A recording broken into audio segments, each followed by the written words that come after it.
2026년에 바뀌는 삶이 달라진다 하는 것들 하나씩만 뽑아주신다면 어떤 것들이 있을까요? 음주운전 방지 장치가 의무화됩니다. 이거 너무 중요하죠. 왜 하필이면 10월이에요? 빨리 좀 하지. 10월까지 기다려야 됩니까? 이거 진짜 중요합니다. 지금 AI 영상 범죄 약용되는 경우들이 저는 현장에서 진짜 많이 보고 있거든요. 의사분이 오셔가지고 이거 3개만 하면은 절대 당신은 암에 안 걸립니다. 뭐 이런 거를 계속 봐요. 나이 많으신 분들은 그거 속으시는 거 아니에요? 이런 걸 금지하기 위해서 AI 영상에는 작은 표시 붙이는 것이 의무화됩니다. 근데 솔직히 이 정책은 저 약간 걱정되는 건 뭐냐면 사실 그런 계정 이런 거는 범죄에 이용하려는 사람들이 한다거나 이러면 못 막아서 오히려 더 문제될 수 있지 않을까. 네, 안녕하세요. 듣다 보면 저절로 똑똑해지는 팟캐스트 진행의 신하영입니다. 자, 오늘도 저희와 함께해 주실 전문가 3분 자기소개 부탁드립니다. 네, 안녕하세요. 응급의학과 전문의 최석재입니다. 여의도 성모병원에서 진료교수로 환자 진료 봐드리고 있습니다. 안녕하십니까. 저는 법무법인 한중에서 회생파산과 교통사고 부분 담당하고 있는 변호사 박기태입니다. 뇌인지 과학자이자 정신과 의사 김지은입니다. 네, 자, 2026년 새해가 밝았는데 정말 매년 많은 정책들이 바뀌지만 정작 나에게 필요한 정보를 선별하기는 쉽지가 않습니다. 자, 그래서 오늘 이렇게 3분과 함께 여러분의 일상을 지킬 핵심 지식만 모아봤습니다. 자, 먼저 변호사님, 2026년에 우리가 가장 주목해야 할 변화들은 어떤 게 있을까요? 이제 우리 일상에서 사라지는 것들이 몇 개 있습니다. 첫 번째는요. 교내 스마트폰 자유입니다. 원래 금지해야 되는 거 아니었어요? 애들 다 이렇게 수거하는데? 사실은 이게 인권 침해라고 받아들여지기도 했어요. 통신할 권리라든가 이런 것들이 있는데 이거를 침해하면 안 된다라는 주장을 했을 때 교내에 어떤 규칙들이 있을지언정 법적 근거가 없었는데 이 법적 근거가 마련이 돼서 새해부터는 수업 시간에는 스마트폰을 사용할 수 없게 되고요. 특별히 사정이 있는 경우에만 교사의 허락을 받아서 사용할 수 있게 되었습니다. 그리고 두 번째는요. 표시가 없는 AI 영상입니다. 지금 AI 영상 굉장히 많잖아요. 뭐 유명인 사진이라든가 이런 걸 토대로 약간 안 좋은 영상을 만든다거나 그런 범죄들이 악용당할 가능성들이 굉장히 크다. 그리고 사실 범죄 악용되는 경우들이 저는 현장에서 진짜 많이 보고 있거든요. 그래서 이런 걸 금지하기 위해서 AI 영상에는 모두 다 워터마크라고 작은 표시, 보통 이제 오른쪽 하단 같은 곳에 붙이는 것이 의무화됩니다. 우리가 먼저 시작한 건 아니고요. EU에서는 진작부터 이제 시행 중이었던 건데 2026년부터는 우리나라에서도 도입이 되게 되고요. 만약에 이걸 어길 경우에는 사업자에게 최대 3천만 원의 과태료가 부과되게 됩니다. 그래서 어떤 게 남느냐라고 하면 두 가지인데요. 첫 번째는 워터마크라 그래서 GPT라든가 제미나이라든가 표식이 붙고요. 두 번째로는 단순히 표식만 붙는 게 아니라 그 파일에 디지털 증거로서 표식이 남게 됩니다. 영상을 잘라도 컴퓨터는 AI인지 알 수 있는 그런 표식을 얘기하는 거죠? 그렇죠. 여기 디지털 정보로서는 남아있게 되고요. 그냥 우리 눈으로 볼 수 있는 가시적 워터마크로도 남게 되고 이 두 가지가 같이 행해져야 하게 됩니다. 그리고요, 이제 없어지는 것 외에 새롭게 경제정책 말씀드리겠습니다. 첫 번째는요, 최저임금 인상입니다. 시간당 1,320원으로 이제 전년 대비 2.9% 인상되었습니다. 주 40시간 기준 월급이 215만 6,880원이 돼서요, 아르바이트 같은 경우만 하더라도 215만 원을 받을 수 있는 그런 세상이 되었습니다. 두 번째, 이거 진짜 중요합니다. 모두의 카드가 도입됐습니다. 저 이거 좀 헷갈렸어요. 기사를 보긴 했는데. 이전에 K패스라는 거 있었잖아요. 미리 사기만 하면 그 금액 내에서만 얼마를 내면 나머지는 아무리 넘는다고 해도 그 금액만 내면 된다는 패스가 있었는데 지금 이게 완전히 바뀌어서 환급 기준 금액이 조금씩 다릅니다. 수도권 같은 경우는 일반 국민 6.2만 원, 지방 같은 경우는 5.5만 원. 청년이냐 어르신이냐 뭐 세자녀이냐 저소득이냐 이런 거에 따라서 조금씩 달라지긴 합니다만 이거 이상으로 대중교통비를 쓰게 되면 일단 쓴 다음에 나머지는 다 환급을 받을 수가 있습니다. 등록을 못하면은 못 받는 거죠? 네, 맞습니다. 알아서 챙겨주는 건 없고요. 네. 등록을 해야만 받을 수 있으니까 꼭 등록하셔야 되고요. 세 번째, 청년 미래 적금 신설됐습니다. 2026년 6월부터 연봉 7,500만 원 이하의 청년이라면 3년 만기로 밀리지 않고 꾸준히 낸 청년에게는 정부가 6%에서 12%까지 기여금으로 돈을 얹어주게 됩니다. 청년이라고 하면 39살까지인가요? 청년 몇 살까지죠? 넘어가시죠. 근데 아직 청년이시잖아요. 넘어가시죠.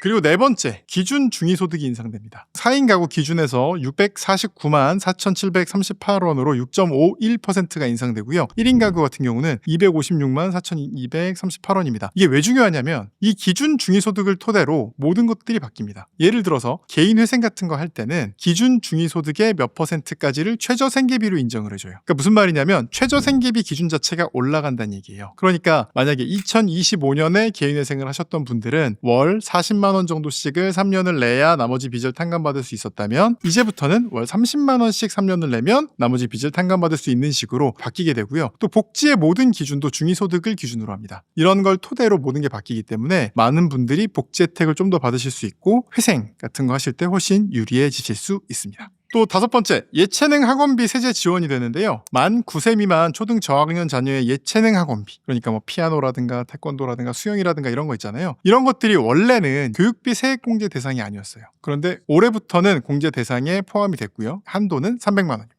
그리고 다음은 안전과 보안입니다. 첫 번째, 진짜 중요한데요. 음주운전 방지 장치가 의무화됩니다. 이거 너무 중요하죠. 이거 진짜 좀 늦었다는 생각이 들어요, 저는. 2026년 10월에 시행되고요. 5년 내에 2회 이상 적발된 상습범은 기기에 음주 측정을 해야만 시동이 걸리는 장치를 달아야 됩니다. 만약에 이런 장치를 안 달았다, 그러면 1년 이하 징역, 300만 원 이하 벌금에 처해지게 됩니다. 음주운전으로 인한 사고 정말 많은데 사실 술 마신 다음에 운전대를 잡는 걸 자제 못하시는 분들이 많아요. 이런 분들을 위해서라도 정말 좋은 제도가 생겼다고 생각하고 있습니다. 두 번째는요. 분리배출 과태료입니다. 재활용 어려움이라는 표시가 있는데요. 이거는 재활용하기 까다로운 재질이라는 뜻이지 일반 쓰레기라는 뜻이 아니거든요. 이런 경우 일반 쓰레기에 넣게 되면 여기에 대해서 과태료가 발생할 수가 있습니다. 특히 비닐이 그래요. 비닐 같은 경우 재활용이 굉장히 어려운 경우가 많거든요. 그래서 재활용 어려움이라고 써 있지만 어렵다는 게 재활용하지 말라는 뜻이 아닙니다. 사실 이런 정책이 생긴다는 거는 정부가 이걸 좀 더 열심히 다 바라보겠다는 얘기거든요. 그러니까 아무래도 실제로 과태료 물게 되는 경우들이 늘어날 걸로 예상할 수 있습니다. 마지막으로 휴식과 복지 말씀드리겠습니다. 첫 번째는요. 2026년 8번의 황금 연휴가 있다고 합니다. 3.1절 부처님 오신 날 대체공휴일 적용돼서요. 118일의 휴일이 적용된다고 하는데 솔직히 제 입장에서는 굉장히 슬픈 일입니다. 직원들 월급을 주는 입장이기 때문에.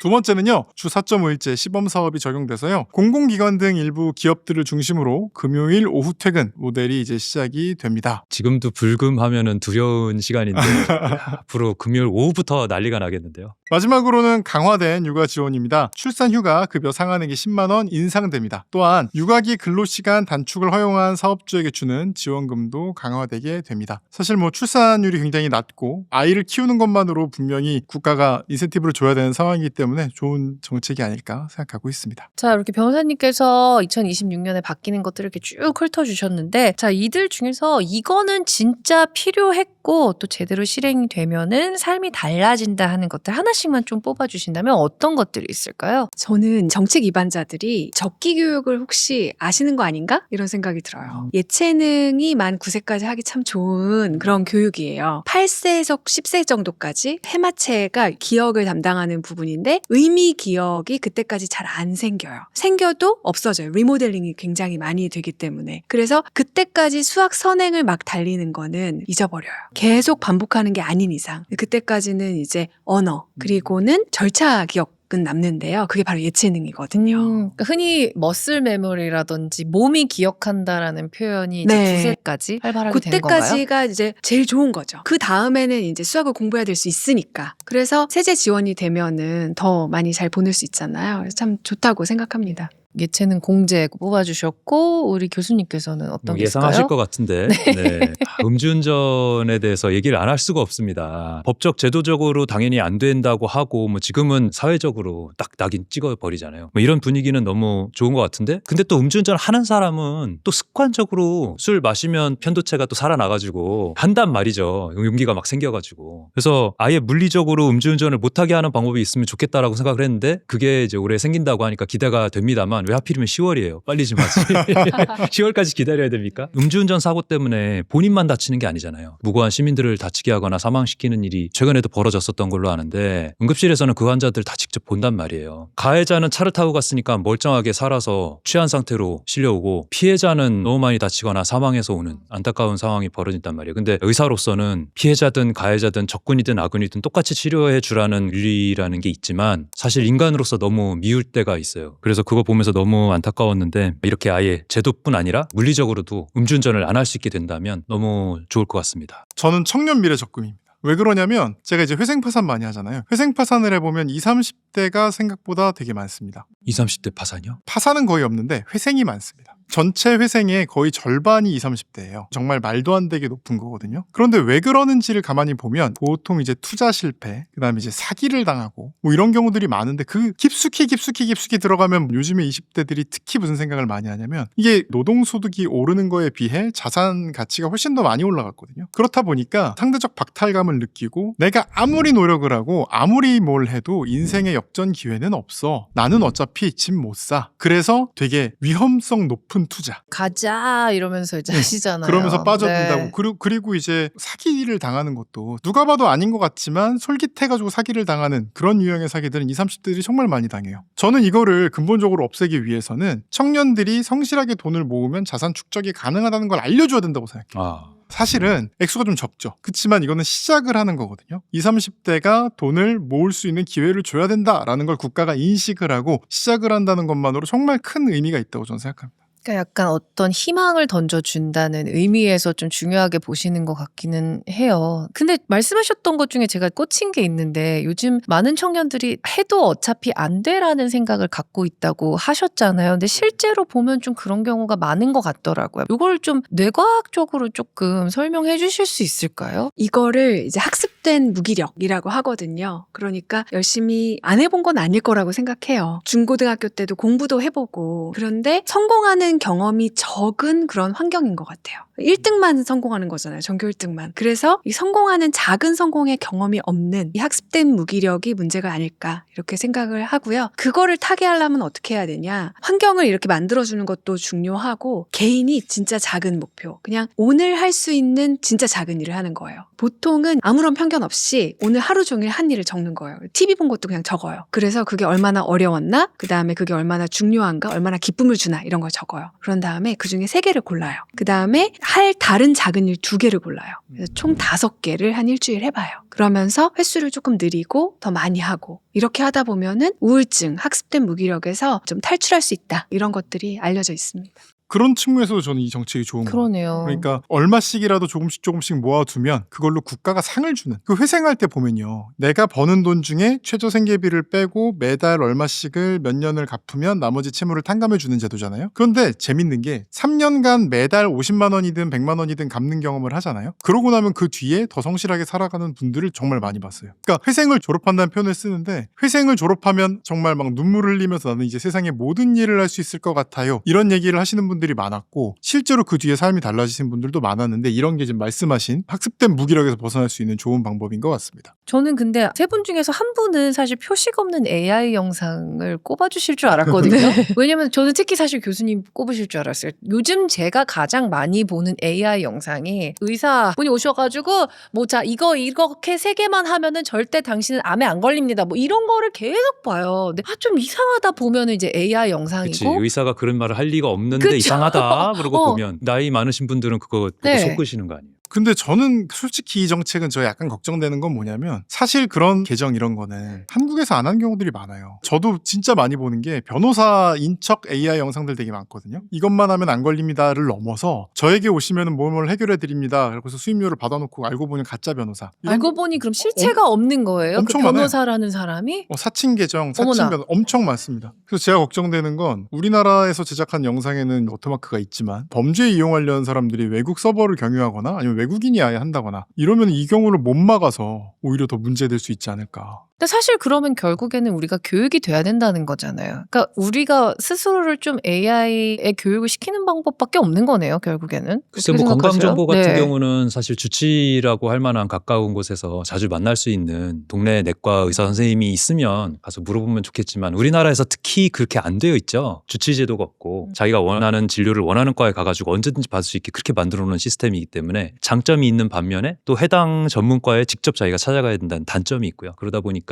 이런 거를 물어볼 때에도 인터넷으로 한번 찾아보고 내가 어느 과로 가야 되겠다. 내가 이 정도면 심각하구나. 아니면 이거는 나중에 가도 되겠다. 별거 아니구나. 이거를 본인이 결정해야 된다는 심각한 문제가 있는 거예요. 그러다 보니까 더 그런 AI 의사의 소견에 더 빠지게 되지 않을까. 좀 그런 걱정이 그런 거 보면은 진짜 의사로서 어떤 생각이 드세요? 제가 볼 땐 좀 허접하다 싶은데 근데 나이 많으신 분들이 보면은 속을 수도 있겠다. 속으면 굉장히 큰 피해를 주겠구나. 병원을 가가지고 초기 진단하는 게 아니라 건강기능식품 사가지고, 건강기능식품이라는 게 사실 치료적인 효과는 없는 거거든요. 근데 그거를 사가지고 나는 괜찮을 거야 하고 내 증상 좋아질 거야 하고 믿으면 그 증상이 악화되고 그 질환이 더 커질 거 아닙니까? 얼마나 큰 피해를 주겠어요. 이런 게 많이 걱정이 됩니다. 자, 그리고 음주운전 방지장치 의무화 꼽아주셨잖아요. 이게 참 습관이라고 말하는 것도 좀 민망하긴 한데 우리 다 알잖아요. 술은 안 좋아요. 근데 도대체 어떤 메커니즘이 자꾸 나에게 술을 마시라고 명령을 하는 걸까요? 술이라는 게 중독의 메커니즘이거든요. 모든 중독이 비슷한 부분이 있지만 우리가 도파민 터진다라는 표현을 하잖아요. 네. 우리가 뭔가 생애에 도움이 되는 환경, 잘 먹는다든지 뭔가 생리현상을 해소하는 상황, 아니면 번식에 성공한 상황, 이럴 때에 우리 뇌에서 주는 어떤 보상 같은 겁니다. 그래서 그런 일들을 더 많이 하게, 그래서 내가 생존에 유리하도록 하게 하는 기작이라고 할 수가 있는데, 이 알코올이 그거를 해준다는 거죠. 그래서 알코올이 뇌의 도파민 회로를 활성화시켜서 뇌에 큰 쾌감을 주는데, 이게 사실은 실제 쾌감을 줘야 될 상황이 아닌데 착각을 하게 하는 거죠. 근데 그러다 보면은 굉장히 가볍게 술 한 잔을 들이켰는데도 보상을 얻을 수 있게 되니까 자꾸자꾸 그 보상을 쉽게 찾는 방법을 찾아서 알코올을 찾게 되는 그런 기전이 생기는 겁니다. 그래서 한번 뇌가 알코올의 이 즐거움의 맛을 들이게 되면 계속 갈망을 하게 되는데, 사실 우리가 술이라는 게 예전엔 굉장히 귀한 물질이었잖아요. 발효를 시켜가지고 증류를 시켜서 증류주를 만들고 오랜 시간이 걸려서 만드는 거고 굉장히 귀한 거였단 말이에요. 근데 지금 우리가 많이 먹고 있는 초록색 희석식 소주는 사실은 화학약품에 가깝다고 생각을 합니다. 설탕탄 화학약품이라고 표현하셨던 것 그렇죠. 같은데. 설탕보단 이 감미료. 감미료. 설탕이면 네. 그나마 나은데 인공 감미료가 들어가거든요. 이제 응급실에서 많이 쓰는 이 알코올을 갖다가 물을 타가지고 쓰는 거랑 거의 마찬가지란 말이에요. 알코올 먹으면 굉장히 비릿하고 불쾌한 맛이 나거든요. 근데 그 맛이 소주에 들어있는 거거든요. 근데 그거를 가리기 위해서 감미료를 엄청 넣는 거예요. 그렇기 때문에 술에 귀하고 뭔가 사람과의 관계를 위해서 소량 마시면서 약간 취한 느낌에서 행복하고 이런 게 아니라, 문화 자체가 많이 먹어서 완전히 취해가지고 꽐라 수준으로 되어야 서로 친한 느낌이 나고 이런 식으로 문화가 바뀐다는 거죠. 그렇기 때문에 물질 자체에는 똑같습니다. 똑같은 용량으로 먹으면 증류주가 됐든 희석주가 됐든 똑같은데, 문화를 완전히 무너뜨린다는 데에서 저는 이 초록색 소주 가능하면 사회에서 좀 멀리 할 수 있는 방법이 있어야 되지 않겠느냐. 그래서 소위 담배처럼 가격을 올려서라도 사람들이 이렇게 더 이상 응급실에 술 때문에 간만 망가지는 게 아니라 뇌까지 망가져가지고 안전뱅이가 돼가지고 걷지도 못하고 나중에는 산증이 와가지고 심장이 멈춰버리고 이런 상황까지 오지 않도록 사회가 좀 만들었으면 하는 생각을 갖고 있어요. 그래가지고 술 얘기하니까 좀 오늘 흥분했네요.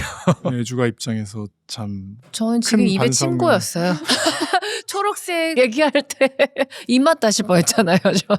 꼭 드시려면 소량으로 한 잔만, 여기서 정해드리면 일주일에 남성은 2잔, 여성은 한 잔으로 어떤 종류이든지 그렇게 해서 일주일에 2회 이하만 드셔야 내 간이 견딜 수 있는 겁니다. 최소한 한 번 먹으면 3일은 쉬어주셔야 되고요. 매일매일 먹는다는 거는 똑같은 2잔을 먹어도 간이 망가지게 되어 있습니다. 이런 말씀 하시니까 자꾸 AI 의사 영상들이 그렇죠. 네, 듣고 싶은 얘기가 아니어서. 이 약만 먹으면 술을 아무리 먹어도 돼요.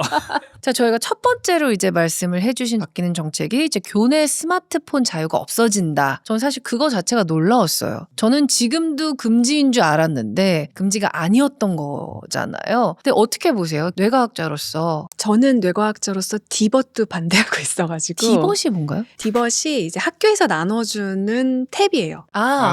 디지털 교과서. 네, 뭐. 디지털 교과서. 그러니까 아주 제한적으로 써야 된다고 생각하고 있거든요. 왜냐하면은 연구 결과들이 나오는데요. 스크린 타임이 확실히 뇌에 안 좋아요. 이전에는 이게 어떻게 뇌에 뭐 직접적인 영향을 주나 뭐 이런 생각을 했었는데, 그것보다도 이 스크린 타임이 솔직히 너무 매력적이잖아요. 그렇죠. 네. 제일 재밌죠. 에너지도 안 들고. 그렇기 때문에 다른 활동을 안 한다는 거예요.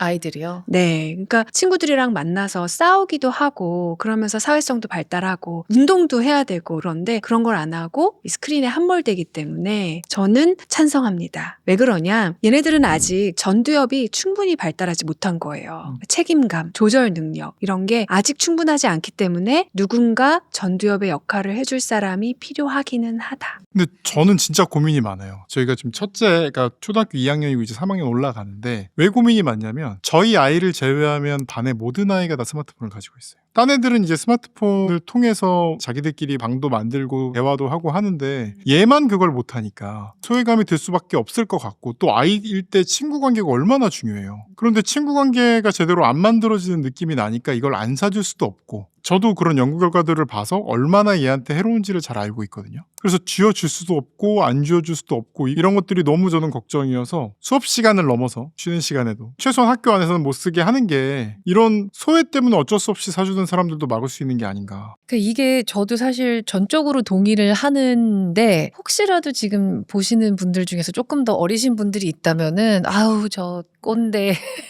이렇게 또 생각을 할 수는 있을 것 같아요. 근데 저희도 어렸을 때 생각해 보면은 TV 보면은 뭐 바보 된다는데 사실 인류는 끝없이 고도의 학습 능력과 지능은 계속해서 이제 좀 발전해 나가잖아요. 그래서 저는 요즘에 드는 생각이 영상을 너무 많이 보여주면은 아이가 뭔가 궁금해할 기회도 없어지는 것 같고 뭔가 사고를 할 수 있는 기회도 굉장히 적어지는 것 같은데 또 반대로 더 많은 것을 좀 더 제공해 주면서 내가 궁금해하지 않았던 더 새로운 영역의 궁금증을 갖지 않을까? 그래서 너무 막으면은 진짜 내가 꼰대인가? 그러니까 약간의 그런 정체성의 혼란이 오기는 하더라고요. 교수님 어떻게 지금 생각하세요? 말씀하신 네. 것 중에 되게 중요한 단어가 나왔어요. 그게 뭐냐면은 이게 받아들이는 거잖아요. 수동적이에요. 거의 생각할 시간 없이 수동적으로 뇌가 받아들이기만 하는 거예요. 책은 읽으면서 상상을 해야 돼요. 그래서 좋은 소설 읽잖아요. 그러면은 공감 능력도 막 발휘를 하는 그런 뇌가 활성화가 되고 소설 속에서 누가 뛰어가잖아요. 그럼 내가 운동 피질이 활성화가 돼요. 그런데 이건 완전히 수동적이에요. 시각 피질과 진짜 감각 피질만 자극을 하는 거거든요. 굉장히 수동적이지만 과자극이에요. 뇌가 과활성화되는 것도 분명히 있거든요. 쉬지도 못하고. 왜냐면은 뇌를 쉬게 하는 순간 채널을 돌리겠죠. 그렇기 때문에 뇌세포를 과활성화시켜서 좀 죽일 수도 있다. 뇌세포는 저자극도 안 좋고 과자극도 안 좋아요. 적절한 자극이 주어져야 되거든요. 그런 의미에서는 좀 안 좋다. 자, 저희가 이렇게 2026년에 변화되는 정책에 대해서 이야기를 했는데 사실 정책도 중요하지만 진짜 삶의 지혜는 현장에 있는 것 같거든요. 자, 그래서 세 분만이 들려줄 수 있는 생존의 기술을 좀 하나씩 꺼내볼까 합니다. 자, 먼저 김지훈 교수님은 뇌과학을 공부를 하고 계시잖아요. 그래서 공부를 하신 이후에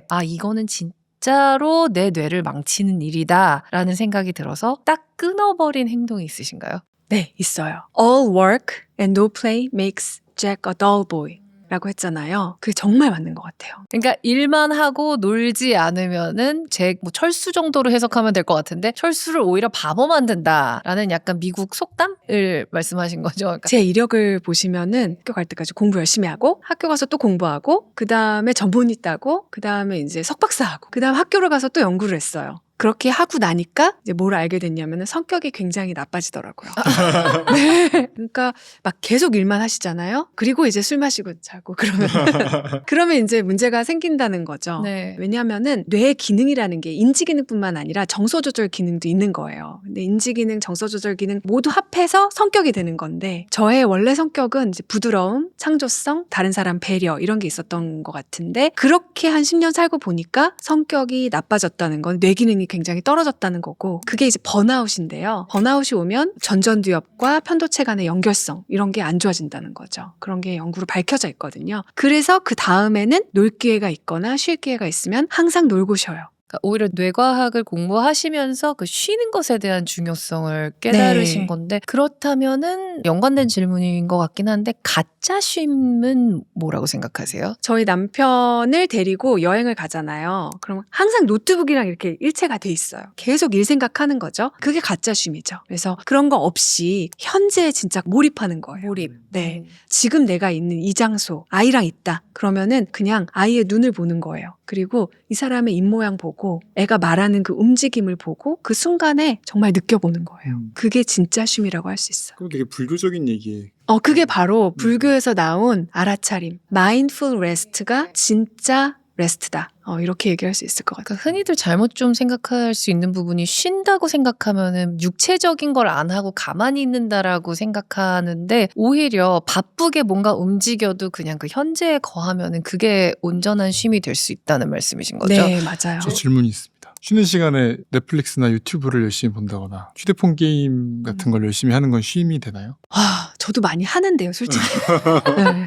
어쩔 수 없는데 에너지가 낮은 상태에서 하는 거예요, 그게. 그러니까 저는 왜 그러냐면 쉰다고 하루 종일 누워 있었는데 계속 유튜브를 보거든요. 그러면 뭔가 쉰 느낌이 안 되고 되게 피곤한 느낌이 맞아요. 들어요. 그래서 그게 그렇기는 해요. 못 쉬는 거 아닌가 이런 생각도 들고. 네, 근데 어쩔 수 없는 거예요. 그러니까 너무 일을 많이 하셔서 에너지가 너무 낮으니까 그것밖에 못하는 상황이긴 한데 그렇게 한 4시간 하고 그래도 일어나서 애랑 산책하면서 와이프의 손의 느낌 이런 것도 느껴보고 그러면은 이제 진짜 쉼이 되는 거죠.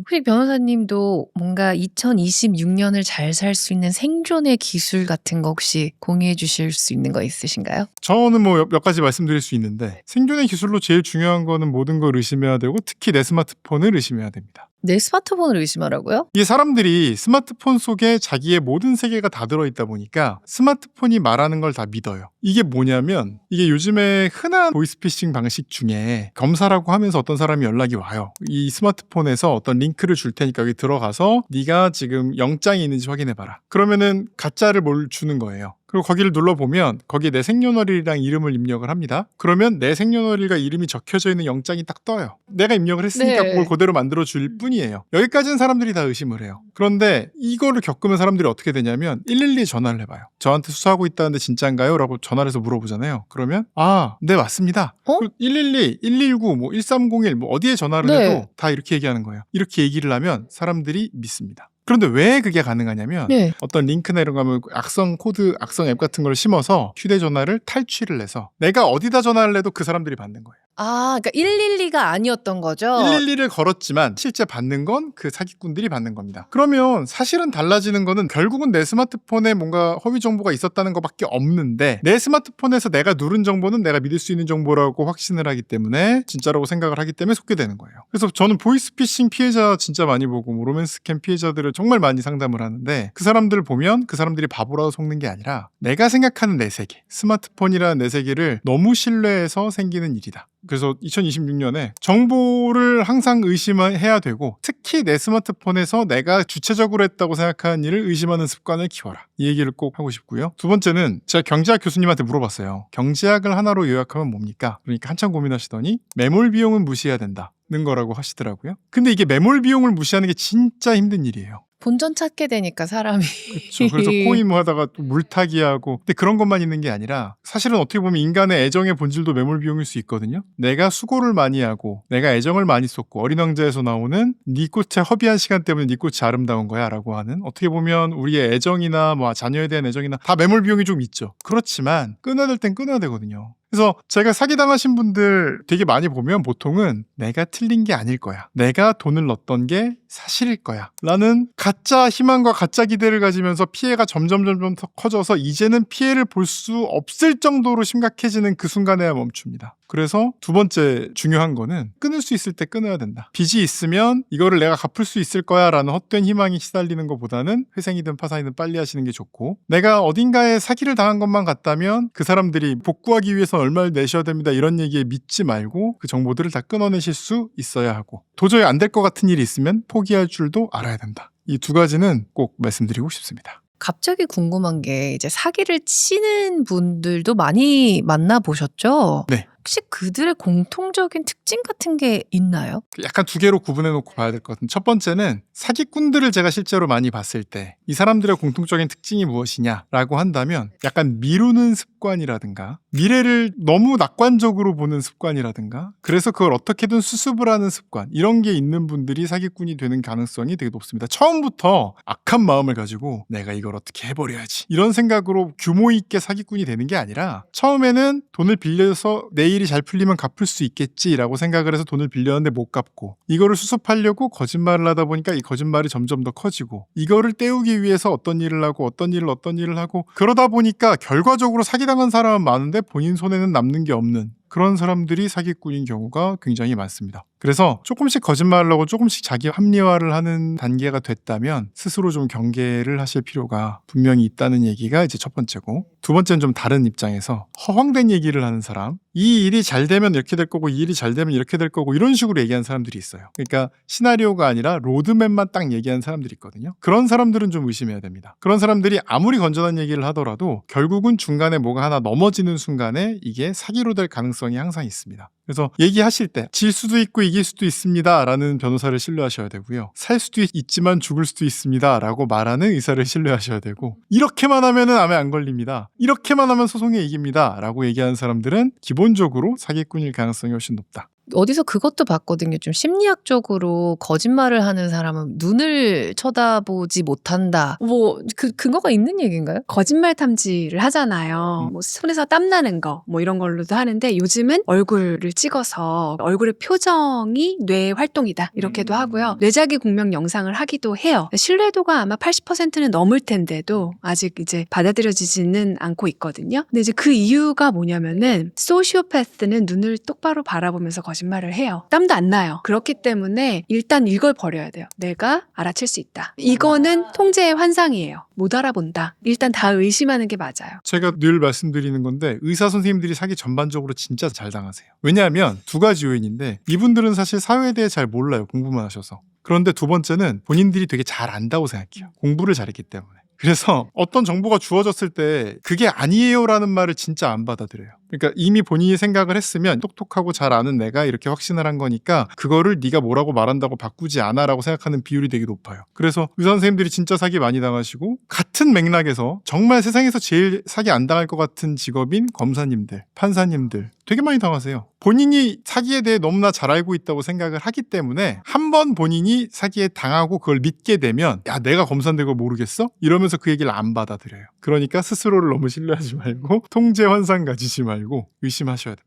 맞습니다. 자, 그러면은 혹시 좀 믿으면은 좀 절대 안 되는 인생이 망가지는 잘못된 상식들 중에 좀 바로잡고 싶으신 게 있을까요? 믿으면 인생이 네. 망가지는 잘못된 상식들. 네. AI에서 얘기하거나 인터넷 검색에서 말하는 법적 지식이 맞다고 생각하지 않는 거 되게 중요합니다. 왜냐하면 이게 잘못된 경우도 있지만 매 모든 케이스들이 다 다르거든요. 결국은 법이라는 건 유추의 기술이에요. 내 상황이 이거니까 결론은 이거다. 이렇게 다 가는 건데 대부분의 사람들은 내 상황이 어떤지를 판단할 능력이 부족한 경우가 많아요. 그래서 그냥 AI나 검색에 이 상황이 이러니까 어떻게 결과가 나올 거야 라고 물어봐 놓고 이걸 더 신뢰하시는 분들이 너무나 많아요. 잘못된 상식? 갓생? 갓생. 네. 갓생이 진짜로 훌륭한 삶의 양식이다. 이런 믿음 잘못됐다. 그러니까 뭐 5시에 일어나서 6시에 런닝하고 그다음에 뭐 7시에 밥 막 예쁘게 토스트 차려 먹고 막 이런 네, 거 있잖아요. 네. 갓생. 잘못됐다. 5년 후에 거의 높은 확률로 공황장애가 올 것 같아요. 아 진짜요? 네. 잠을 안 자서인가요? 다양한 요소가 있는데요. 일단은 사람이 그렇게 효율을 높여서 살 수가 없다. 그렇게 하다 보면은 어딘가가 분명히 문제가 생긴다. 근데 너무 놀라셨는데 갓생 살고 계신가요, 변호사님?